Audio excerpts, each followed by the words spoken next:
Elon Musk threw a bomb out there yesterday. This came at about 12:30 in the afternoon. He said on X that Steve Bannon is in the Epstein files. And that has 3.5 million views on it now on social media. Listen, I don't know who's in what. Like, we know Trump's in a black book. That's not a client list, but it's, you know, his name's in some book of people that Epstein obviously had contacts with. And, you know, he had some of the most powerful people, obviously, that he knew. How much of that was tied to the disgusting things that he was involved with, we don't know. We have no idea, right? But there's a lot of mud being thrown all over the place in the wake of the news this week. And the news this week is that basically the Justice Department acknowledged in a 2-page memo that the Epstein client list does not exist. Now, whether or not it never existed is a different conversation. And the DOJ is not going to do a deep dive into that right now publicly. If they're looking into something that might have been there at some point in time that no longer exists, they're not going to promote that investigation, and nor should they. So there are a lot of people who are jumping to conclusions here, and I think that they are unfairly jumping on President Trump and also Pam Bondi and Kash Patel and Dan Bongino and all these people in the wake of the news this week. I think some of them are sincere, right? Like, listen, I'm the father of 3 daughters. And what these women went through working with, around, and with associates of Jeffrey Epstein is unimaginable. It's disgusting. It's heinous. It's evil. It's all of those things and then some. And things I can't say that wouldn't be FCC compliant. So if you're a decent human being, understandably, you want justice, and you should.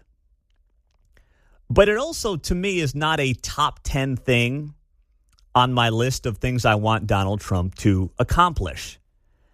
Because, and maybe this is pessimistic of me, I never thought that we were magically going to be in this place where suddenly we had this nice, tidy list from the DOJ of who did what in association with Jeffrey Epstein. I don't know. I never thought that that was something that was realistically going to happen, John, because of how deep I thought this web probably went and how I also figured a lot of the information would never come to the surface if it ever existed to begin with. It's an issue, but I'm certainly more interested in national security issues, the economy and our defense, et cetera. So in the priorities, it's way down the list. But I think it's important here for people to check your emotions at the door. Yeah. This is an exercise in listening. Yeah. You may be right, bro. Just listen to what's being said and what's not being said right now to the point. Now we're into this Pam Bondi thing, you know, and all that stuff about what was asked and what was said and how it was replied. It's just pay attention to what's being said right now and just kind of check the emotions. And let's see how this plays out. I still think there's time to get some more information beyond this 2-page memo that came out on Monday. I'll bet they tried to make it a 1-page memo. Can we edit anything out here? Yeah, seriously. So there is, I think, definitely people out there who are genuine in wanting to know what happened. But I also think that there are people who just want to have their conspiracy theories confirmed. And they've made a lot of money, and they've had a great grift going with their conspiracy theory. And they can't let it end. Because here's the thing. If you let it end, then you have to admit that you're wrong. And nobody who's making money as a grifter, online, podcasting, YouTube, is going to allow that to happen. They can't. So what they then have to do, this is the business model. What they then have to do is say that anything that may come out that doesn't confirm their conspiracy theory is part of the cover-up of the conspiracy theory that they keep promoting. You see what happens here? This is how this thing continues to evolve. Hey, we're going to say that, Pete. Yeah. Candace Owens is a prime example of this. Candace Owens did her show this week, And of course, Candace Owens is insisting that now I guess Trump is kind of in on this whole thing. And I know you're going to be shocked by who she's blaming as well. By the way, that is a creepy laugh. Holy cow. That is the laugh of a psychopath right there. Whoa. Whoa. I'm not laughing. You're laughing. There's so much happening here. There's so much to unpack. It's amazing how stupid they think we are. First and foremost, what even is that Trump filibuster? Are you guys still interested? Are you guys still interested in that? Wow, I'm shocked because we are doing both amazing things in Texas. There are devastating and amazing. And what are we talking about with that is crazy. That was Candace Owens responding to President Trump yesterday, who came to Pam Bondi's defense when it came to the 2-page memo that was released on the client list that did not exist for Jeffrey Epstein. So Candace is not happy about it. And then who did she blame? Oh, of course. And what's incredible is that she refuses to assert whether or not Jeffrey Epstein was working for another intelligence agency, because we already know the answer to that. Yes, of course, he was working for Israel. Duh. That's why we're not allowed to know anything else about the Epstein files. The Jews! When in doubt, blame the Jews. It's the go-to for Owens and many others. Blame Israel. Blame the Jews. Duh. Duh. Yeah. Thank you, Candace. Duh. Obviously, it all ties back to Israel. You see, what Candace Owens is really doing is masking her anti-Semitism under this umbrella of, I just care about the kids. Oh, gosh, the children. I just want some answers here. No, you want your answers is what you want. You're interested in your narrative. That's it. Not the facts. Not letting the story play out. Not seeing where it might lead. No. That's not really what someone like Candace Owens is interested in. That's not it at all. She masks it as such, but it's not actually her intended target. Because we all know what the intended target always is for someone like Candace Owens. And she's not alone in this respect. It's Israel. 913-408-7957. That's the text line, and it's also our studio line on KCMO. Bill, go ahead. You're first up, my friend. What's up? I think that maybe the Trump administration would like the focus to switch to Comey and Brennan, because those were the people that, did the most damage to Trump. And it's possible the people on the Epstein list might be friends. I don't know. And certainly they could, raise the ire of Hillary Clinton. She might have them taken out. But I think the Comey Brennan thing is really important to Trump, to eliminate those guys and just kind of switch the whole focus there. I think that you're onto something there. I think that's absolutely right. And the FBI isn't launching criminal investigations of John Brennan and James Comey, who, of course, ran the FBI and the CIA. So you're right about that. That is something that I think is part of a broader investigation and conversation that needs to be had based on how our intelligence agencies were operating over the last decade plus. I mean, that's where the conversation needs to go. The Epstein thing is tragic, it's gross, it's sinister, it's all those things wrapped into one. I agree with that. But there's a lot more there. And I think that's where this investigation could end up leading as well. But if you're just, doing this, it's not even 2D chess, it's like 1D chess of figuring out how, in Candace Owens' case, you can blame Israel for something. And I'm pretty sure Candace is still waiting for World War III to start after those nuclear strikes by the men and women down at Whiteman a couple of weeks back. She's still, I think, predicting World War III. It should have started by now, Candace. I don't know what's going on. But obviously that has not happened. Let's go to, you know what? Let's go to Joe. He's in Gladstone. What's up, Joe? Hey, good morning, Pete. Thanks for the time. I just wanted to bring up, and you may have touched on it, but the fact that Pam Bondi did the interview a while back, and also we had that binder fiasco talking about the list on her desk. I feel like it was a bit of a lead on, and then all of a sudden now we're just given this, oh, yeah, there's nothing there. Don't worry about it. Don't worry about it. There's nothing there. I feel like that's where a lot of the problem is for me. I'm not as interested in, did he kill himself? Did he not? Mm-hmm. There's just so much confusion around it all, where there was like, oh, hey, we might get answers, and now all of a sudden they're just saying, don't worry about it. There's nothing there. Don't worry about it. And that's to me where it's not satisfactory, and maybe we'll never get that. Likely not. Mm-hmm. But that's my biggest frustration with it. Yeah. All right. And listen, I think that over-promising and under-delivering is definitely a problem. Let's go to the Northland. Steve, go ahead. You're on KCMO. Yeah, Pete, you said yesterday that you want to have a real discussion with someone that disagrees with you. And so I want to tell you that with regards to Jeff Epstein, he was the equivalent of Jimmy Savile on what was taking place in Britain. And who was Jimmy Savile's partner in crime? It was Robert Maxwell, Ghislaine Maxwell's father.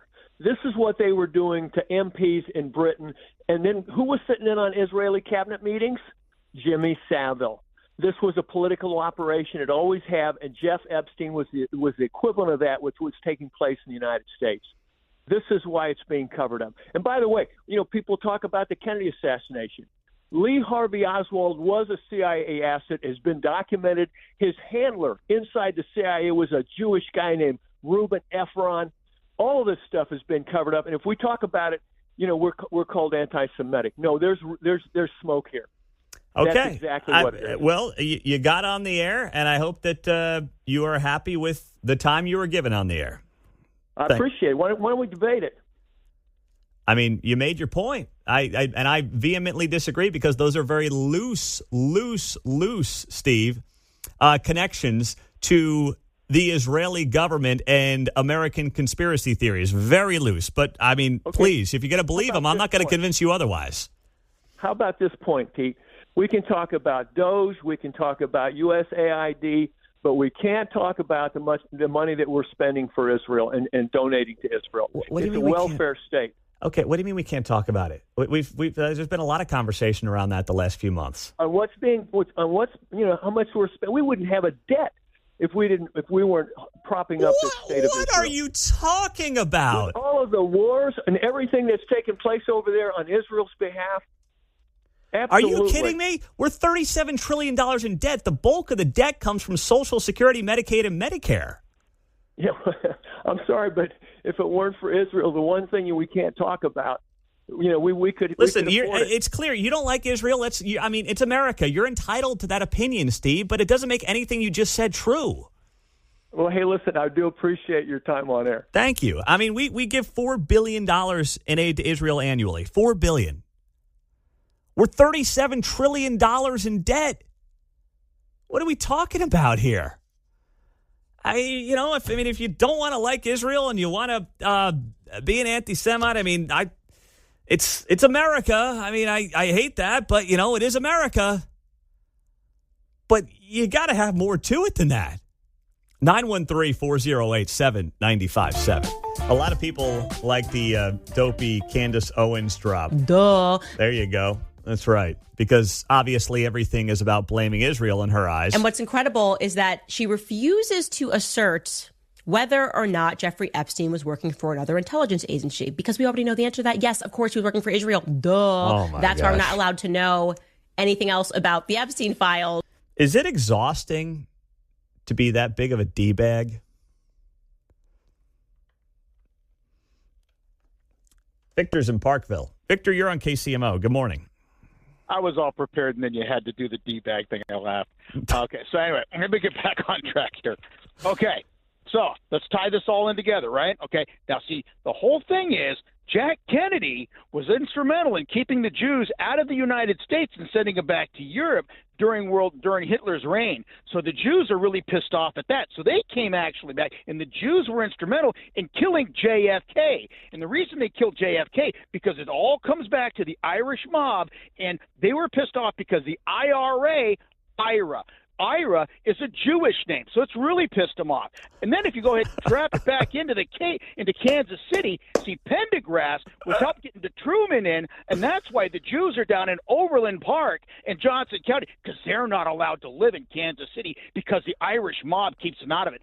That's why we have this going on here in Kansas City, man. That's the way it's going. That's well done, There Victor. you go. You tied it all together there very well. That's outstanding. That's great work. Right. All you got to do is connect the dots. Just connect the dots. They're there for you to just get a pencil. You don't like where it's going, erase it and do another dot. Yeah, one dot is in Garden City, Kansas. The next one's in Pluto, but you just connect them, man, and it works out just fine. That's what Irish whiskey's for. Have a good day, sir. Duh. That's right. It's so obvious. Just open your eyes. Isn't that what they say? Just open your eyes. It's so obvious. Can't deny your lying eyes. This is the stuff. And I mean, like in Candace Owens' case, it's just, it's next level insanity. Jonathan, go ahead. You're on KCMO. Hey, so I have a friend who, I've known him for a while, and I guess it came up at some point, geopolitics, and he started talking about it, and I found out, he's all about, believing a lot of these pretty much any of the anti-Semitic Jewish conspiracy theories. And I'm not a believer in a lot of those. I don't think the evidence is there. I kind of take the position that you take, but it doesn't matter what I tell him. Like, he is constantly sending me stuff, just all kinds of stuff, like, oh, look at this and look at that. And I'm like, there's no hard evidence. It doesn't matter what I tell him. He tells me basic facts, some facts about history and stuff of the region, and I challenged him on many of those, and he will never, ever admit he's wrong. Even when I show through fact checks that he's wrong, it's like, well, no, that's put out by the Jews or something. Like, there's no convincing him. Yeah, that's exactly right. If you put something out there that's factual, well, thank you, Jonathan. That was put out by, the globalist organizations that are run by Jews or whatever. I mean, you just can't you can't convince some people on this stuff. And listen, I'm all about free press. I'm all about saying what you believe. I mean, I don't want to take away any First Amendment rights from anybody. With the First Amendment comes mostly good, but you got to deal with some bad. And all you can do is try to use the facts in your favor and follow the story where it leads. But understanding there are certain people that you won't convince otherwise is an important part of life as well.